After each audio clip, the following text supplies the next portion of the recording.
kondoo zako. Kuwa miongoni mwetu Baba, tukuomba katika Kristo aliye Baba wa wokovu wetu, tuomba na kuamini. Tuketi kanisa. Na wasalimu hamjambo. Bwana apewe sifa. Amen. Nimeona tuna wageni ambao wametutembelea siku ya leo. Jina langu ni Durando Sabo. Nimeokoka, Kristo ni Bwana. Na nimebarikiwa siku ya leo kuwa imani huu na Emmanuel. Na karibuni. Wakristo leo tunatafakari na kumshukuru Mungu kwa sababu ya upendo wake. In fact, it is thanksgiving reflects God's love. Kumshukuru Bwana yale ambayo ametutendea. Katika somo ambalo tumesomewa mbili, la kwanza inataja kuhusu Hana. Hana alikuwa ni mwanamke ambaye tunamuelewa vizuri. Biblia inatuelezea kwamba alikuwa ameolewa pamoja na mwanamke ambaye alikuwa anaitwa Penina. Na Hana akiteka kweli, hata hivyo watu walikuwa wameolewa wakiwa wawili. Those old days of the Old Testament talks about polygamy.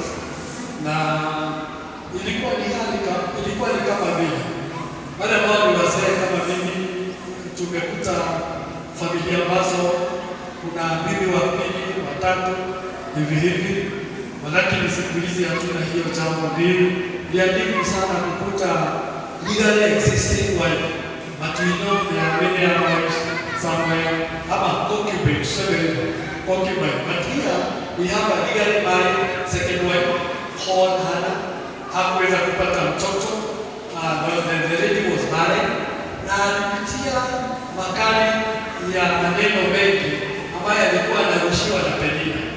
Na hata siku ya leo tunajua wale ambao wanaweza kuwa mahali hawana matunda, si tu ya matunda ya ndoa, maneno ambayo tunayapokea makali kwa wengine. So this woman was treated in an unfair way, barren, unfair way. Na tena this woman was mocked.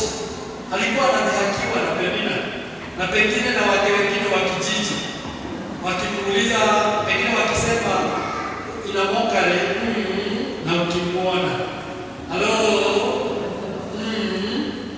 unaelewa hiyo ile yetu ya tao. This woman was mocked enough, na akajua ya kwamba nikisogea mbele kurekebishia hali yangu. Na siku moja tunamwona akijituma katika mlimani mwa Bwana kule Silo, mahali kulikuwa kunaenda mwaka mara moja, na akamlilia Mungu kwa kuomba, kwa kusali na shukrani. Na Biblia inatuambia ya kwamba the priest of the day called Eli, wakati alimkuta pale, midomo yake ilikuwa na yomanyoka, kama mdomo tu ulikuwa unacheza, lakini alikuwa ameomba kiasi ya kwamba hakuna maneno yalikuwa inatoka. Hiyo ni dhihirisho ya kwamba alikuwa na uchungu mno. Probably at the starting point alikuwa anamwambia Bwana, tunakushukuru wewe ni Mungu na kutamania mambo makuu. Akafika pahali akaanza kuomba kimoyomoyo. Hayo mdomo ukiyoyoma hivi, kasisi akamkuta pale akamwambia na mwanamke, it is too early for you to be a drunk woman. I tend to assume those days women were taking vinyo. Ni kama siku ya leo ukienda sehemu za burudani, wale ambao wanapepeta hiyo vinyo na mishinga ni wamama. Sitaki kuambia useme wamama wewe, lakini kasisi akaconfuse. Walakini mama akatokezea mbele za kasisi akamwambia, ni uchungu uliomo ndani yangu, kwa sababu natamania Mungu aweze kujibu ombi langu. Na kasisi kwa ujasiri akamwambia kwamba na baraka za Mungu, akamwambia naye Mungu akupe chochote unahitaji. Na baadaye ndipo tunakuja kusoma ombi ambalo tumesoma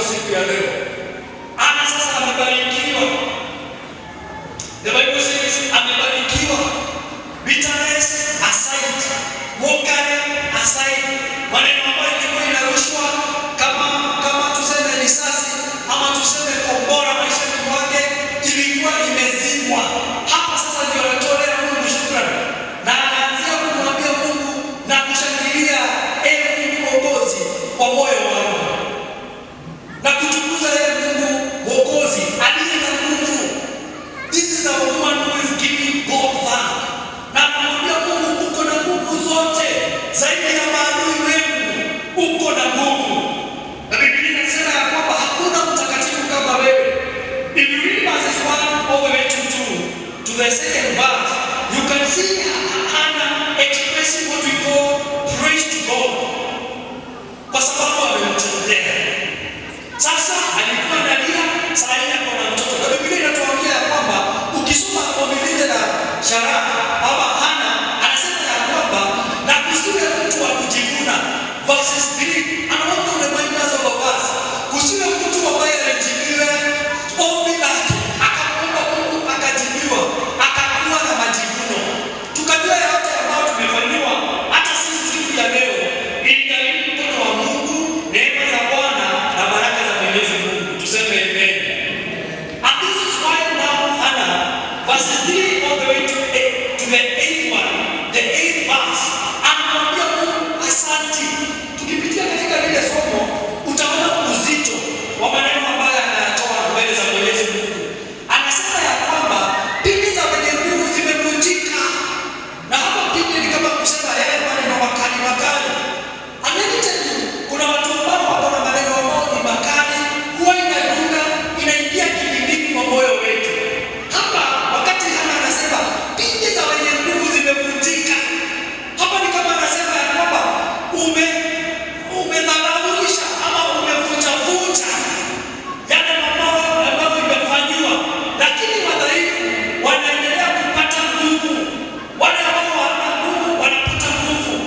Biblia inatuambia kwamba verses 5, which is loaded, wale ambao zamani walikuwa na chakula tele sasa wanajilisha ili wapate chakula, lakini waliokuwa na njaa sasa hawana njaa tena. Glory be to the Lord.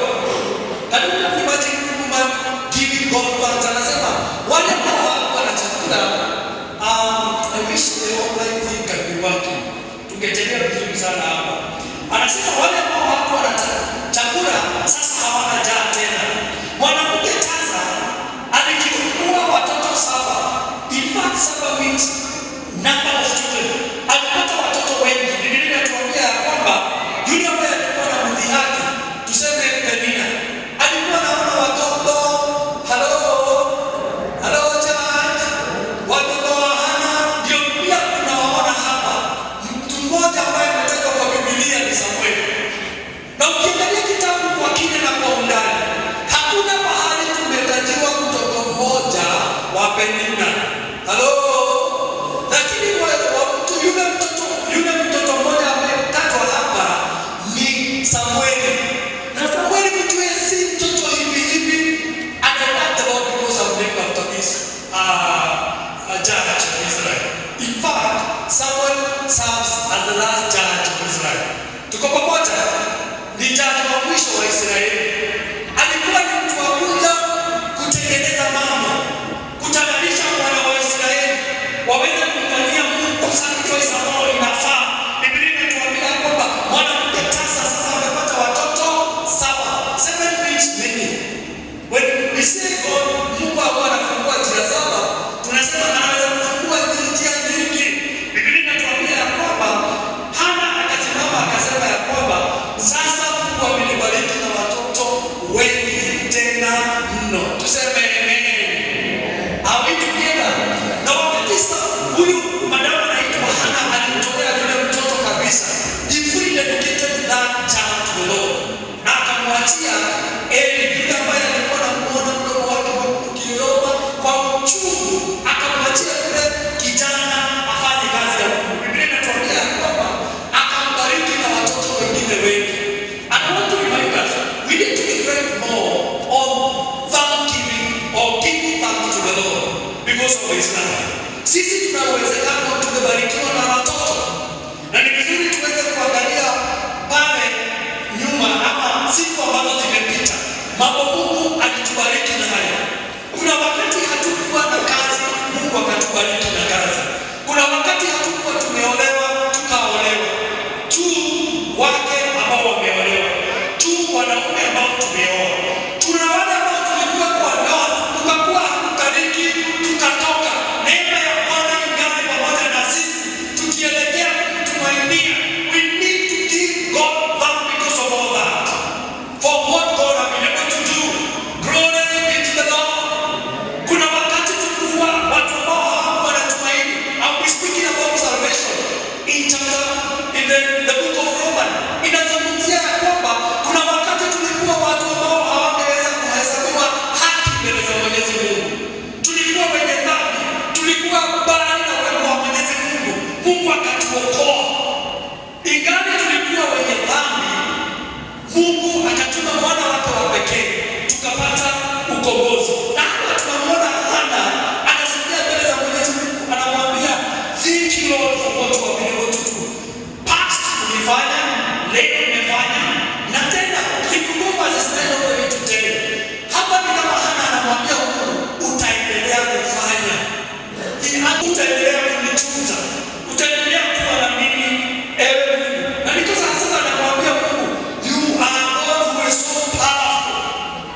from the level that I am to take me to the next level. Na wakati mwingine nikavumilia kama Hana, but the heaven remained silent. And I want to remind us all of us, hata wakati mbingu inanyamaza, si kusema ya kwamba Mungu hakupendi. Mbona nitano hapo? Si kusema ya kwamba Mungu hatujali. Si kusema ya kwamba Mungu hatakuja na kutimiza yale ambayo tumekuwa tukimuomba kwa ajili ya karabati na kubadilisha wapenzi wetu.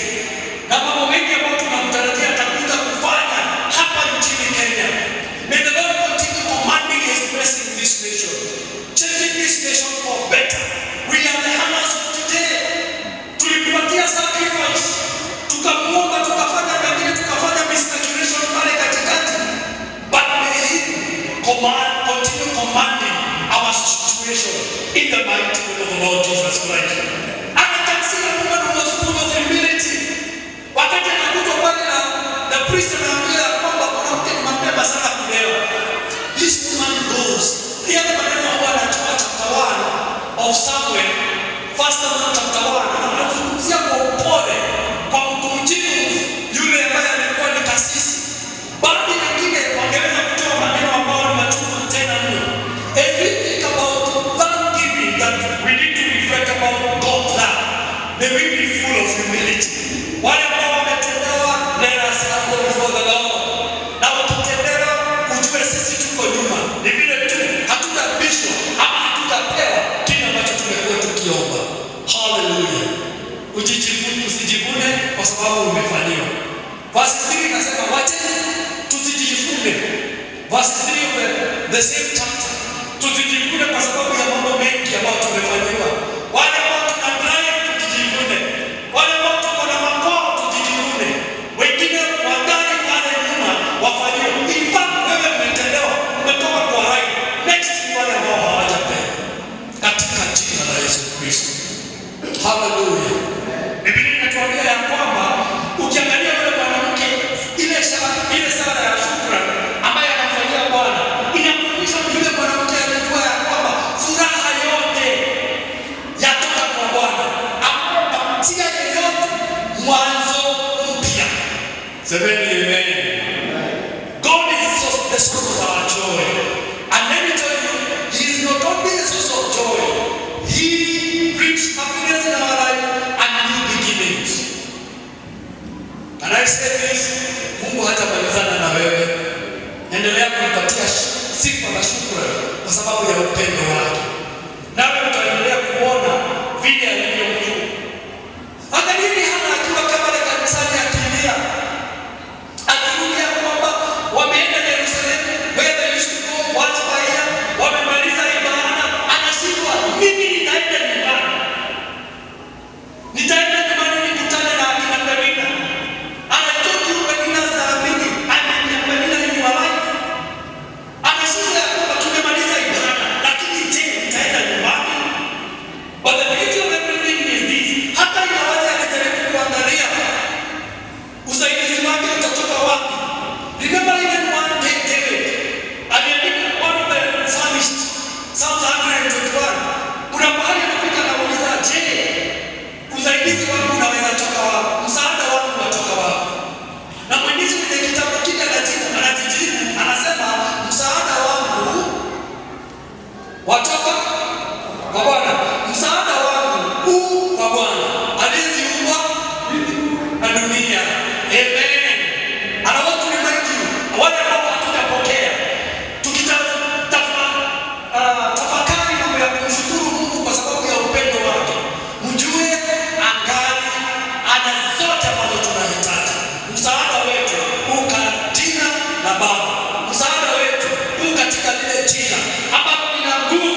Tuseme amen.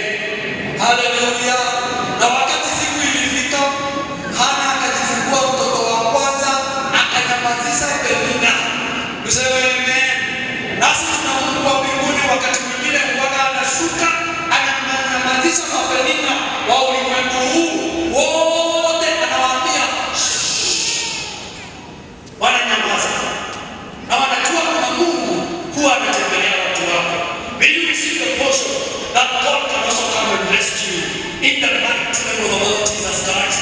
When now Hannah is writing this prayer and saying, my God is the horn of my salvation. Horns is implies or represent strength.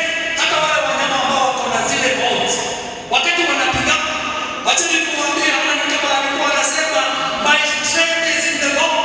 Nguvu zetu zinapatikana uweponi mwa Mwenyezi Mungu. Tuendelee kumtumainia na zaidi ya yote kumfanyia ibada ya shukrani. Tuseme amen. Na ni kama Hana wakati anakuja kuandika huu wimbo ama yale maombi, kwa sababu haya ni maombi, alikuwa amemhisi Bwana sehemu zake zote za maisha. Ni kama yule mwimbaji ambaye amekuja na ameutunga wimbo kwa Kikuyu, atidana hapo mbete darora ya mbete gona kai modeli darora gona kai modeli gona korea tera gona kai modeli kwa hongera maisha makwa todo kai modeli. When we are talking about thanksgiving, until you experience God in your life, you cannot be able to give God thanks. Umwambie sasa, Baba nakushukuru, bahari nimefika na nishukuru jina lako. Bahari nimefika, nimeona nguvu zako. Haleluya. Kuna wengi ambao tulianzisha safari ya imani ambao tumeokoka. Baadhi ya wengine kama hawa hatuwezi kuwaona. We need to give God thanks. In fact, we are supposed to declare for the world using our words that God ametufanyia. That expression of gratitude even shows the presence of God in our life. Wakati tunamfanyia shukrani kwa Mungu wetu, na pia ni lazima kuwe na matendo. We must do something. I don't want, probably you don't have a neighbor. Hii kanisa letu kumeteua akiangalia siku ya leo. Our dare to tell your neighbor, tell your neighbor, some action is needed. Action. Na tena tunaona yule mama wakati alimwambia utanipatia kijana, nitamtoa kwako, nitamkabidhi kwako. The Bible says, obedient. Huyu mama akampea. Wakristo ambao tuko hapa kanisani, wacha nikukumbushe mambo ya upendo wa Mungu. Ukiangalia katika kitabu cha Warumi 5 mstari wa 8 unasema ya kwamba hata wakati tulikuwa wenye dhambi, hata ingawaje hatukuwa tumezaliwa, Jesus died 2000 years because of us. Huo ni upendo mkuu. Ikiwa kuna sababu ya kumwambia Mungu asante, mshukuru kwa kuonyesha upendo maishani mwako. In fact, when Paul is writing to the Romans, anaambia God demonstrated his love. Alionyesha. Na tena anaendelea pale chini anasema even today he demonstrates. Hata siku ya leo anaonyesha upendo. Maybe develop good relationship with our Lord. Tuendelee kumpatia sifa kwa sababu alilipa gharama yetu pale msalabani. Wakati wa Easter tutatafakari yale. Jesus died because of us. That is one of the greatest gifts ambayo tunaweza kupewa.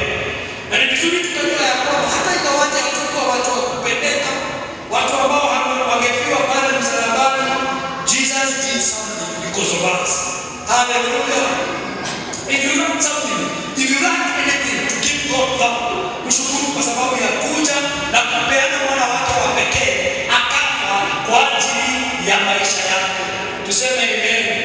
Na tena siku ya leo kukata kauli ya lolote ama chochote ambacho tunafanya, kutuongoza ku make some decision or to guide us in making decision in this life, ni vizuri pia kumshukuru Bwana.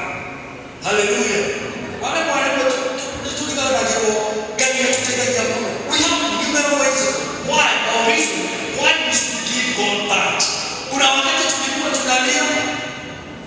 I know there are some family who have been grieving. They are also coming out of that season.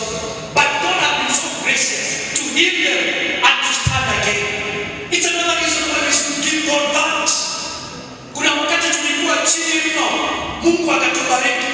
Kuna wakati tulikuwa tunateseka tena mno, Mungu akajidhihirisha maishani mwangu. I remember narrated in this pulpit. Vile siku moja nilienda huko Korogosho huko Kariobangi kwa aunti yangu. Na nikaenda in Australia 2 weeks. Kila siku naenda narudi kutafuta ajira na sikupata. Nilitoa tohara. Sikupata. Whenever we are leo nahubiri kwenye kikao hiki, I usually tell God, thank you Lord. Hallelujah. Kuna wakati nilikuwa nalala njaa. Siku ya leo kuna kusaza chakula. Kuna wakati hatukuwa na amani. Siku ya leo tuko na amani. We give God that because of her.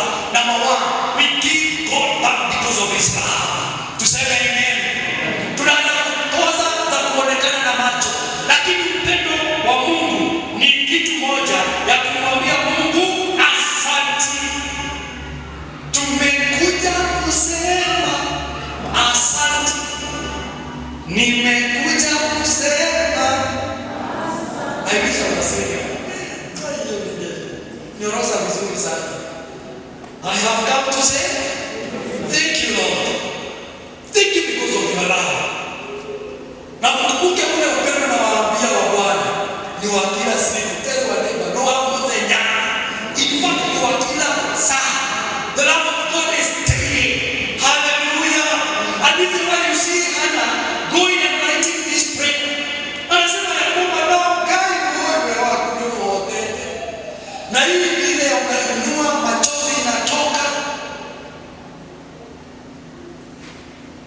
Na pia unaleta maneno ya kumwambia Mungu nisaidie nisitoke ama nikaweza kuepa uwepo wako maishani. Na mkumbuke ule upendo ambao nimwambia ni wa kila siku. Ule upendo wa Mungu ni constant.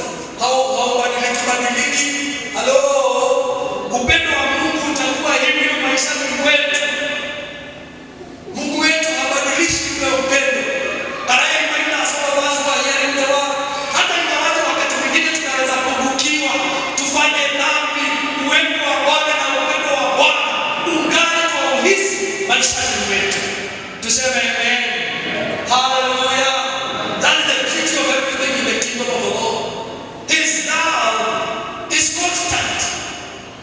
And this is why Paul, writing in the same letter, hadi tulisomewa, anasema ya kwamba chapter 8 verse 35 to 39, hakuna mtu anastahili kutulinganisha na upendo wa Bwana. Tukijua hivyo tunampatia shukrani.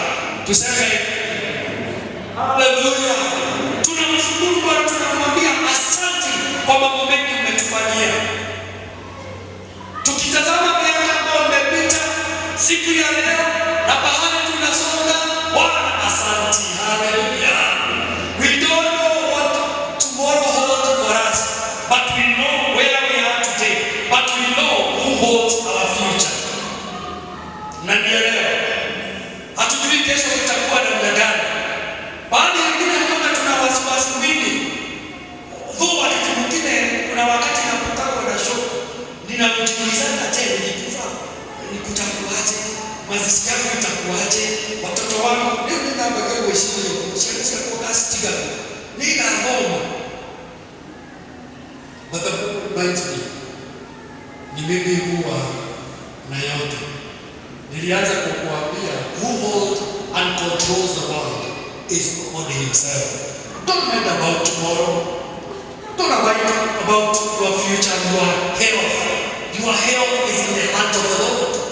Usijali mambo ya kesho. Wale wengine wanaona ya kwamba vile mwili unanipeleka ni kama utaenda unifinye zaidi. No, give God that because of today. Then he going to shape tomorrow. Atakufanyia.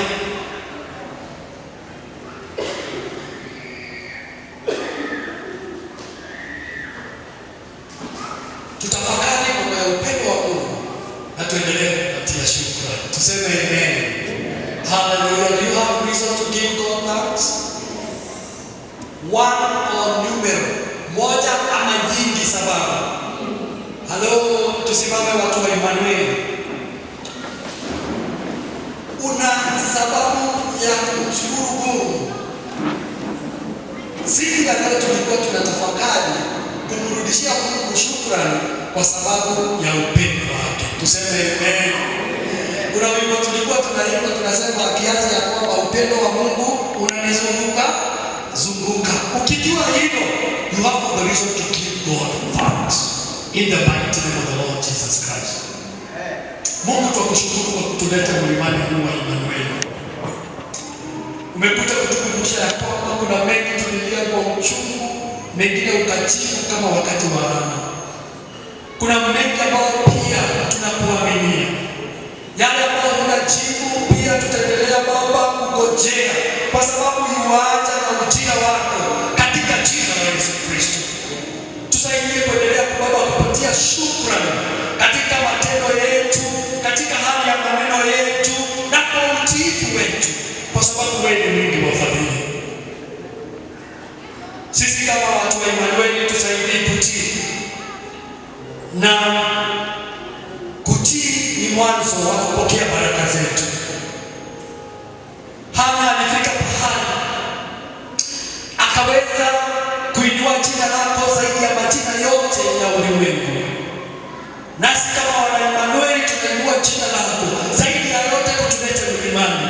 Wale ambao wako online ambao wanatusikiza, tunatoa shukrani zetu kwa sababu ya ukuu na fadhili zako. Na tunaomba Baba utuwezeshe kuwa watu wa kutoa shukrani kwa sababu ya upendo wako. Kuna wakati tulikuwa watu ambao walikuwa mbali na upendo wako, ukatuokoa. Pokea sifa zetu wewe Mungu. Kuna wakati hatukuwa na zile nyumba, fedha, magari, Baba, na utajiri ambao tumeinvest hapa na pale. Baba ukatubariki. Tupatie sababu na kila hoja ya kusogea mbele zako tukisema thank you Lord. You have done it unto us Lord. Kuna wakati tulichekelewa, baadhi ya watu wa familia wakatucheka, wakatudhihaki, pengine hata watu wanakumbuka tunaishi. Siku ya leo wanatambua tuko na tunaishi. Pokea sifa zetu. Receive our thanksgiving Lord. Na kwa sababu umetuita mlimani kama mtu, tunakutolea sala zetu na shukrani. Tusaidie kuwa na utakamavu na kuendelea kukutolea shukrani zetu kwa sababu wewe ni Bwana wa mabwana. Even as we prepare for the 60th day of April, our Thanksgiving Sunday, help us to reflect na kutazama mengi ambayo umetufanyia, na tukiyatafakari hayo tutajaa na tutatokezea mlimani mwako tukiwa na shukrani za nyimbo, za maneno, za kutii na pia kwa kutolea, kwa sababu wewe ni Bwana wa mabwana. Mungu, tuinue jina lako kwa sababu limetukuka. Umetukuka, tumeheshimu, hakuna mwingine kama wewe.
That you would like to receive Jesus Christ as Lord and Savior.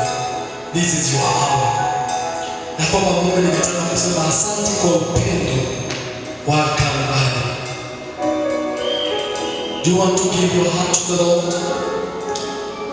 Wale ambao you are in our midst, unataka kumwambia Mungu asante kwa yale amefanya kwa kupokea Kristo kama Bwana na Mwokozi. This is your time. That Lord, I desire to say thank you. Thank you, Lord. Thank you, Jesus. Twasema asante kwa sababu wewe ni Bwana wa mabwana. Tumesema asante kwa kutuleta mlimani huu, ukitupatia mwanya mwingine tuje hapa tukushukuru, tusikie neno lako, tutaliabudu na kuliinua jina lako. Tumeganga na kutabiri na kwamba hii wiki itakuwa ya baraka katika mapito yetu. This is our prayer in Jesus' mighty name.